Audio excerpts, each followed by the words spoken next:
I believe there's a 10-second delay on it anyway. Well, it says here this broadcast is live. So it says we're live, yeah, and then it's got a little finger up, a little eyeball up there to see if anyone's watching. So this is the point you're supposed to say to me, that we're live. Please do not swear. Don't say, yeah. This could go one of two ways, couldn't it? We'll either have no one watching at all, which I'm all right with, or we're going to get people in here abusing us. Well, to be fair, I'm watching you and you're watching me, so there's people watching.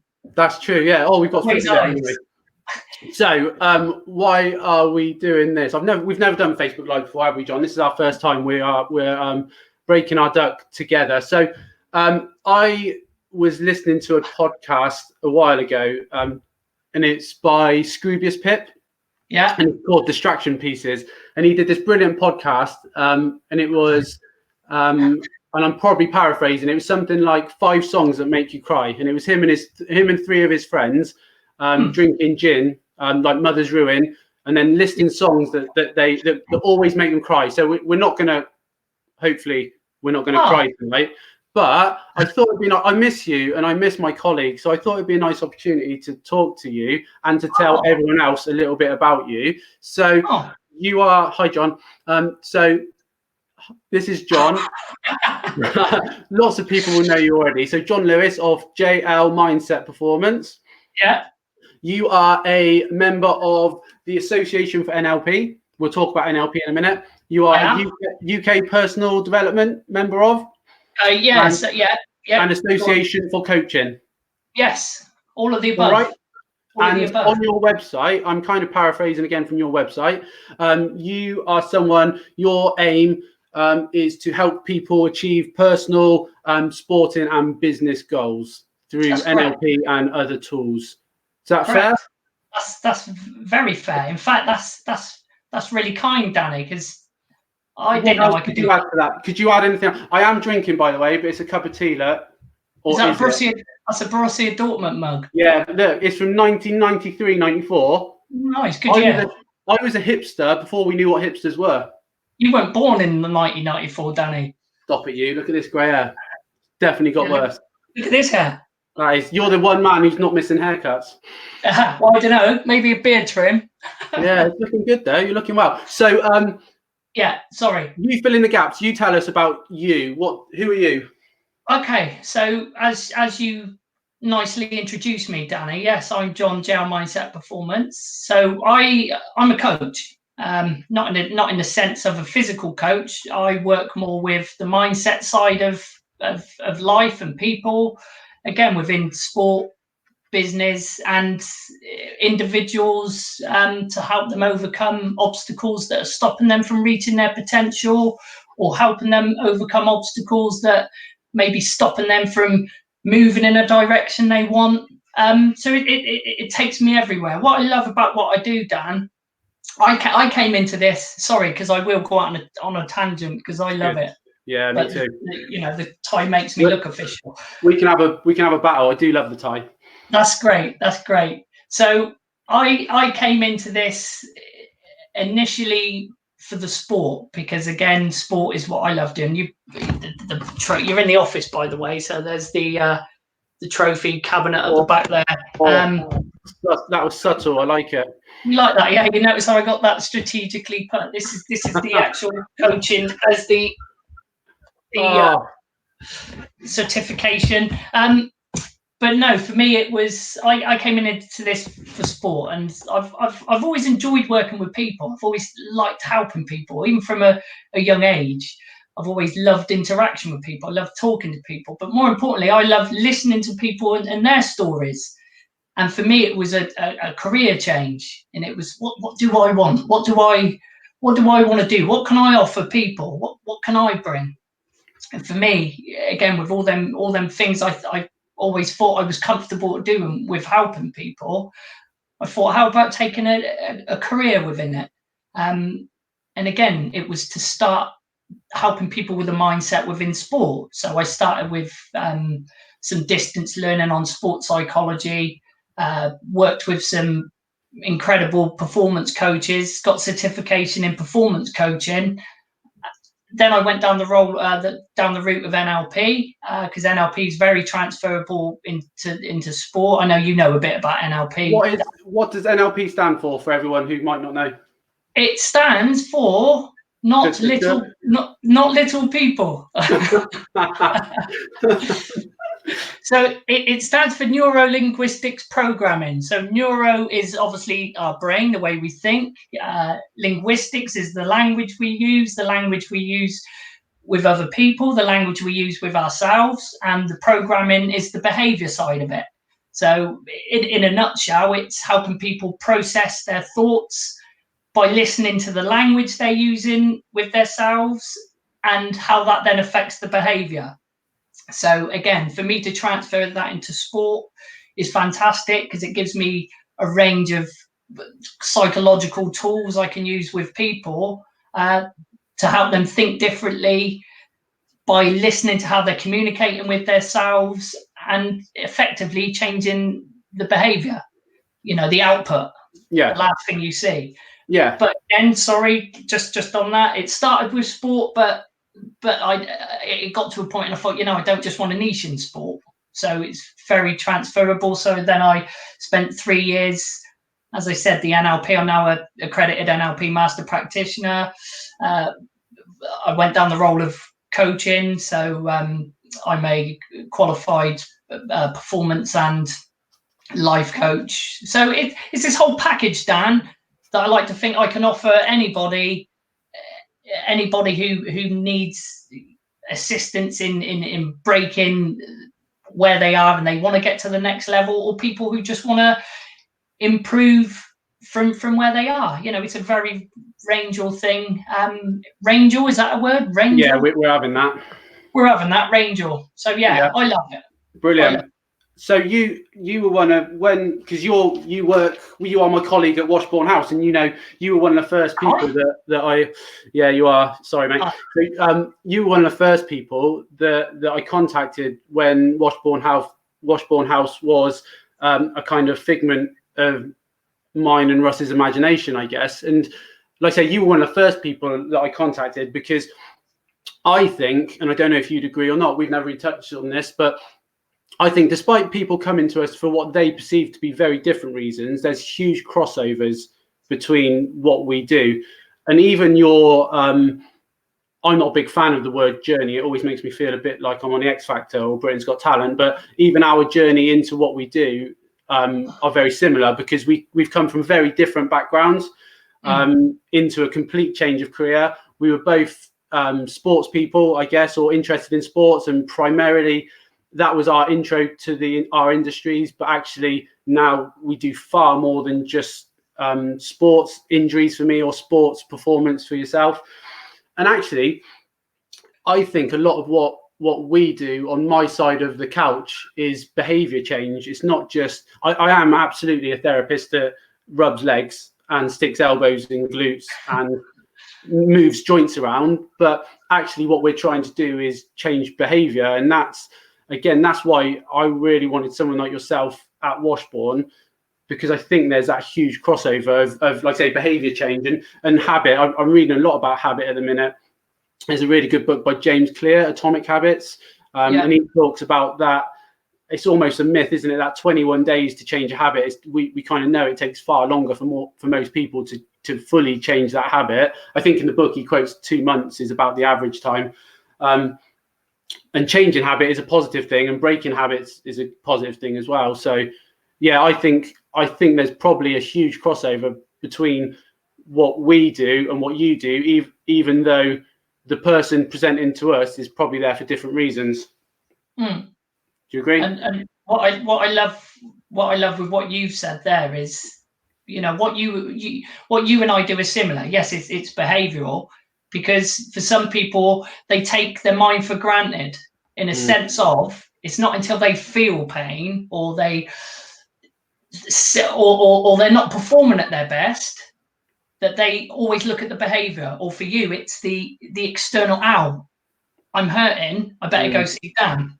Before all that, there's a thought process which is unconscious until it becomes conscious, and then that's the point that you think, I need to see, Dan, this is hurting. Or for me, I'm just not playing at my best. And then it starts that whole journey. And you said there, you think that what we do is similar. What you and I do are the same, Dan, because we're one person. You're one body. The way we think, obviously, I say about NLP, is the way we think that will affect our behaviour. But I think that the core thing with it is helping people to understand that. I've just lost my train on it because I was going to say something really cool. Can I interrupt? So what? Yeah. Now I've lost my train of thought because I was laughing at you. So without going into the details from your point of view, if someone comes in and it's if it's behavioural change that we're looking at, there's this kind of neuroscientific belief, I guess, that the brain has this memory prediction pattern. So if we've experienced something before, we're more likely to feel that again. Or we use that with sports injuries, I guess, where that memory prediction, we're expecting pain.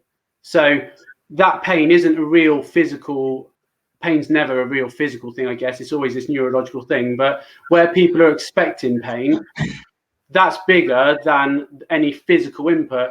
So do you think that NLP has its role there to break that cycle of someone who's experiencing pain purely because they're expecting it from prior experience rather than this new input? Yeah, I always say to people, again, it's very subjective in a sense of, I always say to people, what real pain is, and when you're talking yourself out of something because it hurts a bit. So I always say to, again, being a runner myself, and I use it from my own experience, I know what real pain is, but I know when things are getting uncomfortable because I'm 10 miles into a race and I'm thinking, this should be hurting now. This should be hurting. And it's how I then process it from that point, which will establish whether it becomes something that I deal with because I'm used to dealing with it at 10 miles. Yeah. Or something, without putting you out of business, Dan. No. Or is it something where I think, do you know what? That is actually something different. So I'm 10, and that is different. And as a runner, I've experienced that. So do you think, because I did a webinar last night on periodization, so training plans essentially, and we spoke about RPE, so rate of perceived exertion. So essentially that kind of premise of how hard do you think you're working, or giving people that pain scale. Or like clinically, we use a VAS scale. So out of 10, what is your pain? Is it 10 being the worst pain imaginable, like being savaged by ninjas, 0, no pain at all? And I think it's a really subjective scale that's really important to people. And I was saying last night, someone asked me how to use that RP scale, and I think it's a learned behavior. I think you and I and every brain, if we focus on that, then the brain, again, we talk a lot about neuroplasticity, and so how the brain changes, or the brain is constantly evolving. You're never too old to relearn, so I guess I'm rambling that question, but NLP, I think, when we're looking at sort of delivering specific outcomes, one of them can be reconceptualizing what pain is. Does that make sense? Wow, there was a load of big words in there, Dan. Yeah, I'll try. I'm basically reading. I've got words all around this room. I don't know what any of them mean, though. So have I. I'm reading words in mine. I've got exit, window, wall. Going back to what you said on the scale, Dan, and it being subjective, and that's I think that's the crucial thing. Everybody has a different kind of threshold, whether it's physical or mental. Some people will go into a situation where it might be mentally uncomfortable for them, but they know it. It's again, we say about stuff that's happened in the past, and it's kind of a learned behavior. I've been here before. This is comfortable because I've been able to push my boundary to that. And it's the same with physical pain. And I love the way you use a scale. Me as a coach, one thing I will always ask to somebody is a scaled approach. Okay, on a scale of 1 to 10, how much do you want that? On a scale of 1 to 10, how much does that mean to you? Because if it's just is that hurting? Yes. Is that hurting? No. Is this mentally uncomfortable for me? Yes. Is that mentally uncomfortable? No. It's black and white. It's black and white. You've got to know your own boundary. And I love the word subjective. I believe, and again, I believe, what I do is very subjective, in a sense of someone will come and see you and you can actually feel a pain and say, yeah, that's a break, or yeah, that's pulled, because you can feel it. When we're dealing with somebody in their mindset, there's only one person who knows how they're thinking, and it's that person. So what they perceive as mentally uncomfortable as an 8 might only be a 2 to somebody. Yeah. And this is why no two people are the same. Yeah. And it's not for me to put my experiences and my judgment on somebody, because they could be thinking totally different to how I am. Yeah. So something else I read a lot about. In fact, I remember once. Have you come across? You read a lot, don't you, Dan? Do you read? I need more friends, don't I? I've got a good book for you. I think it's called Get a Life. Oh yeah. Who's that by? If this goes bad, we both be reading a book saying get a wife. Yeah, I'll be up for that. No, so motivational interviewing. Have you come across motivational interviewing? I've touched on it. You've kind of something you've read. You've pretty much summarised it, I would say. So that motivational interviewing, I remember when I had it out. I had the book out in my clinic one day, and someone saw it and they laughed at me. And they said, "Is that what you think you do?" And I remember, like, I was going to say I felt angry, but I didn't feel angry. I felt a bit embarrassed because of that question. Is that what you think you do, motivational interviewing? And actually, it's exactly what you said. So something that changed for me about 4 or 5 years ago is, instead of when people come in to see me with an injury, instead of me saying, right, what hurts, which is a very black and white binary question, I say to them, what's your story? And again, sometimes when I say that now, people go, what do you mean? But I don't want to hear just my knee hurts. I want to hear everything about them, don't I? I want to know their whole life. And if I say to them, what's your story? They'll give me a far more open-ended discussion. Exactly. If you say what hurts and they say, well, it's my knee, then you're experienced enough to know chances are it isn't your knee. It's probably your shoulder or something, or your ear. But again, and it's the power of questioning. There's nothing more powerful than question. This is why I love what I do, because if I ask you a question, what have you got to do? Answer. That was a question, Dan. What have you got to do? Answer. Yeah, but what have you got to do before you answer? If you ask me a question. Yeah. I've just asked you a question. What are you doing now? Thinking about it. There you go. So you're thinking about it. Yeah, you're thinking about it. I'm good. So this is going well, isn't it? So what happens is they'd never know we haven't rehearsed this, would they? I know, this is brilliant. You wait till we sing with each other later. But when you ask them what hurts, they've again preconceived, well, my knee hurts. So they're coming in consciously, it's my knee. When you ask a question like, okay, tell me your story, for them, they know they're in there for what they've come to see you about is the pain. But by you saying, well, what's your story? They're focusing on the injury, but it's kind of widened up the, well, actually, it is my knee. But now they're thinking in a way that they weren't thinking. And for you, as a therapist or DC injury therapy man, you'll get more answers. You'll get more from it. They'll open their mind more to it. And they'll realise that, it might be more than the knee. It might be something else. Yeah. And again, it's the big thing you touched on right at the start. It's listening, isn't it? It's giving that person the opportunity to tell their story. And I think, actually, as much as I would much rather be in my clinical room with someone, talking to them face to face. I like that interaction. But I think what this sort of telehealth approach has been good for is stopping me from interrupting, which I'm sure, with the best will in the world, and I try not to, I'm sure I interrupt far more than I should. But now, because of this interaction through telehealth, it's almost that pause, and you let people tell their story. Yeah, you are. It's annoying. So, but yeah, you know what I mean? I'm kind of sat back now and letting people talk until they've exhausted everything that they deem relevant to me.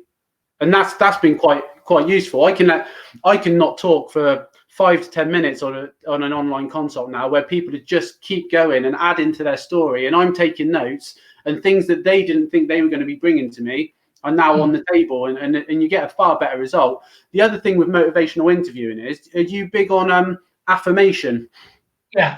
Yeah, so it goes, I think it's OARS, OARS, so open questioning, affirmation, reflection, and then summary. And it works really nicely. And I'm not an expert at all, but it just gives people an opportunity to be listened to. And I think, again, my side of the couch, perhaps more than yours, I think that's a lot of time, that's what people are crying out for, just being listened to. That was beautiful. I was listening to that. We should have dubbed some Adele music over the background there, shouldn't we? To be fair, you're doing me out of business by listening too much. So, Jonathan, tell me about your working with your mental health first aid course. Yeah, fantastic. Yeah, brilliant. So for me, it was a natural progression, I feel, for what I do. Again, with the NLP, and when I'm coaching somebody, a lot of the time they bring on things that they're anxious about, and I deal with people with anxiety, people who are anxious about situations or low mood because of this X, Y, and Z. So the mental health courses were a natural progression for me, again, because even though I deal with the performance side of things, we need to be mentally healthy before we can do anything. Again, your mental health for me is the most important thing we have, because it's your mental state that tells you you've got an injury that will then lead them to see you. But again, it's up here runs the show. So it was a natural progression for me to have side by side with the coaching, to be able to then offer people courses to look out for their friends, parents, children, because mental health is such in the frame, and we all have mental health. So for me to now be a trainer and to offer courses to people to look out for the signs, it won't qualify them to become a mental health expert, but it helps them feel comfortable to have the conversations with the people who may be struggling, and also help them to where to signpost people to, and also break down stigmas, have a deeper understanding about depression, psychosis, you name it. We cover all of it, depending on what level course the people are looking at doing. Are you doing 2 levels? I'm doing a level 2 on the 1st of June. I'm doing a level 2. So this is online again. We talk about kind of this lockdown, and for me, I've never been one to do this Zoom stuff, but it is something I've had to embrace because I'm coaching clients via this. Nothing, again, I'm a very look into the white of somebody's eyes. Sit in front of me. I want to notice your body, your behaviors. I want to notice all these things on you. And I don't quite get that through the Zoom. But it's still there as a support network for people. And rather than me shutting up shop, it's like, I can offer you this. It's on Zoom. And it's great. So for me to offer this course now on the 1st of June, it's a level 2. So it's a mental health first aid course. Yeah. Do we have to wear ties? We wear ties with our t-shirts and shorts. Strong. It's a strong look. That's the only beauty of Zoom. We don't have to kind of, the lower half never gets seen. I was going to say, you've not asked what I'm wearing lower half down, so you're in your budgie smugglers, I bet. It will remain a mystery forevermore. And how's your working with the Wildcats as well this year? How's that going? Okay, so obviously the season was abruptly ended. So we made good strides last year. So I went in at the start of the season and worked with Aaron and the boys around leadership and all taking responsibility for their own actions. You're in this together. You all need to be leaders. So it was bringing the quieter lads up a bit, but also bringing them together as a unit. And they were doing really well. Unfortunately, the season abruptly ended. So I'm looking at getting back in there again next season. Going to be sponsoring them again when the time comes. So yeah, I'm looking forward to kind of working with them guys again. How open have they been to your world, do you think? Do you think sport is still catching up, or do you think we're there now? No, I think we're still catching up. I think even talking about anything psychological for some people is still a taboo subject. You know, when I do kind of talks around mental health, you know, I've had questions before, people saying, "Did people think you're a little bit nuts with what you're saying?" And I said, well, do you think it's actually nuts when you're telling yourself that you can't do something and you believe that voice? Is that any more nuts? And again, the word nuts, these kind of stigmas attached to anything psychological, you know? Yeah. And I threw it back and said, so do you think what I'm doing is crazy? When has there been a time that you've talked yourself out of something that you haven't done because that voice has been telling you not? And they've said, yeah, but that's my voice. I'm like, but it's no different. It's still telling you not to do something. So psychologically, you're listening to that. So is that any more different than me giving you tools to help yourself with it? Yeah. So again, there's still a lot of stigma around mental health, mental well-being, even with coaching. Because again, I think we touched on at the start, Dan, is people sometimes, and I say sometimes, again, generalization, because I do have clients, there's a massive kind of industry around coaching and, you know, psychology and things, but a lot of people only realize there's a problem, or they want to believe there's a problem when they feel it, when they physically feel it, rather than actually I'm attaching what I'm thinking to it. Yeah. And some people don't like that because they see it as a weakness. Some people see it as a weakness, that I don't really want to talk to somebody about my problems. It's not a weakness. It's not a weakness in the slightest. You know, we all have things that we need a bit of support on, a bit of guidance. So I still think it has a long way to go, but I think we're getting there. I think the mental health specifically is still a bit behind the coaching and the performance side of things. Again, and what I love, Dan, and again, as you know, I've worked with kind of Team GB and other kind of Olympic hopefuls in sport, and they come to me because it's a performance-based thing that they're not getting right. Like, oh, I'm not, you know, jumping on the trampoline high enough, or my gymnastics roll, or I'm not swimming, I'm getting too anxious. But behind the scenes, it's nothing to do with the sport. It's nothing to do with the sport. It's something going on somewhere else that's leading it to, you know, translate itself into the sport, because the sport is the final product, but it's things that are leading into the sport that are actually causing the problem within the sport. So I think, yeah, it has a long way to go. We're getting there. But we're getting there.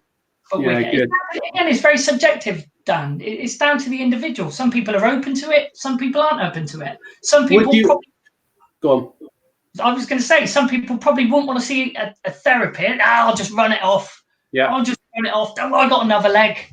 You know, and then it comes to a point, and it's like, well, do you know what? Actually, I should. And again, is that a psychological thing, Dan, or is that is that just a thing of, until I feel it, then I'll go see somebody? Yeah, I think, like, we'll wrap up in a sec because we're nearly half an hour. But I think what you said is, like, we almost tell ourselves these little stories, these little fictions, don't we? And we convince ourselves that it will all be okay, and then we almost demonize things that we should be normalizing. So it's okay to ask for help. And you and I, we obsess about what we do to help people, and like, we're there as a service, and it's not there, we're not there begging people to use us, but at the same point, it's almost silly not to use people who obsess about something in particular. But right, I'm going to ask you one question, because I'm going to do a series of these. Go. So I'm just going to ask one question. I'm going to pick a question I'll ask everyone. So what advice would you give yourself when you started out, knowing what you know now? Wow. What advice would I give myself? To keep going.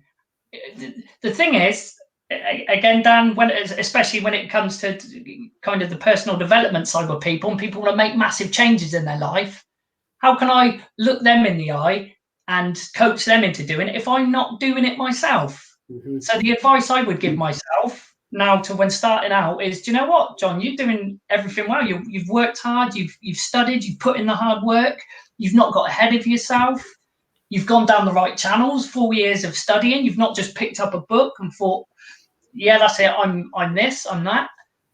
So the advice I would give myself was, do you know, I'd pat myself on the back and say, go as you think you're going to go, and you'll be all right. And I'm not there yet, Dan, but no. But that's hugely important. Again, I talk a lot about people. We will wrap up and say, but I talk a lot about imposter syndrome. You ain't going to wrap up, Dan. Never. We'd go all night, couldn't we? We're like Duracell bunnies. Hang on.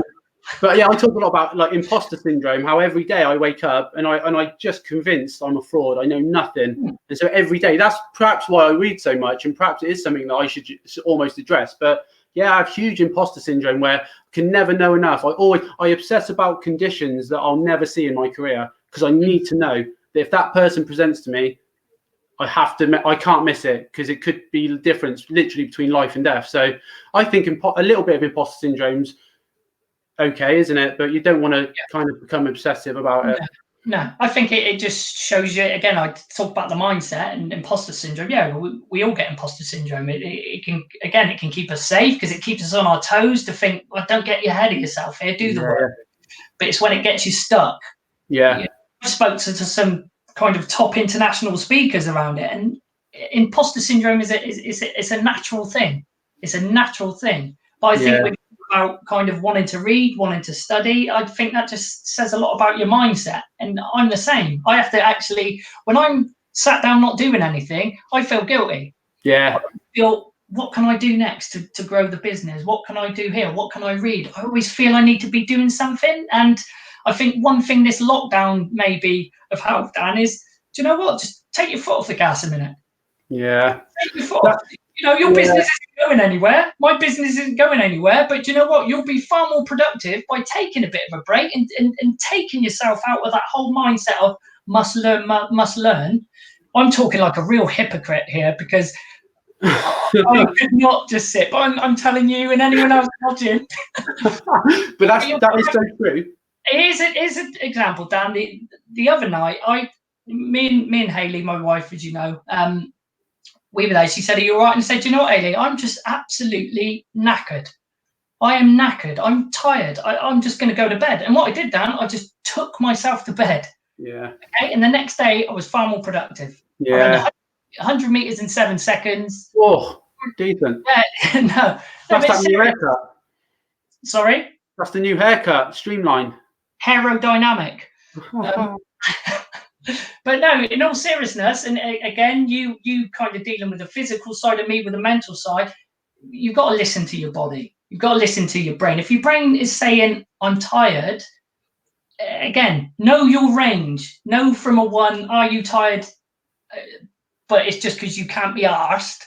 Or 10, are you tired? Do you physically feel tired? You know, are you going to push yourself over to an 11 if you carry on as you are? Because you're not going to be productive there, Dan. It's counterintuitive. It's counterintuitive. It's funny because again, I did this webinar last night, and I was calling it dose response, learning your dose response, what you can and can't get away with in life. And I use that same analogy. Are you pushing yourself to 11? Like I quoted Spinal Tap, I think, which is a very kind of 80s reference. But yeah, like if you're pushing to 11 and you're getting this they call it the principle of diminishing returns, where you're just not getting anything back from the work you're putting into it. And I think that's something that I've been aware of during this lockdown, because I miss everything about my normal daily work.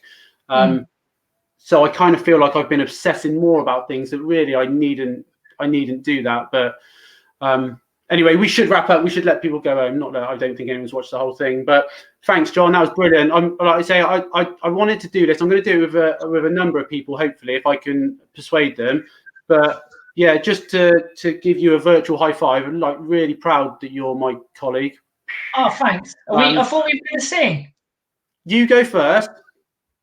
Right, what are we singing? I don't know, but I'm going to press end broadcast as soon as you start. Really? All right then. Yeah. But yeah, honestly, thank you for your time. Thank you for speaking and introducing yourself. It's been really good, I think. And like I say, hopefully I'll get a few more people to do it as well.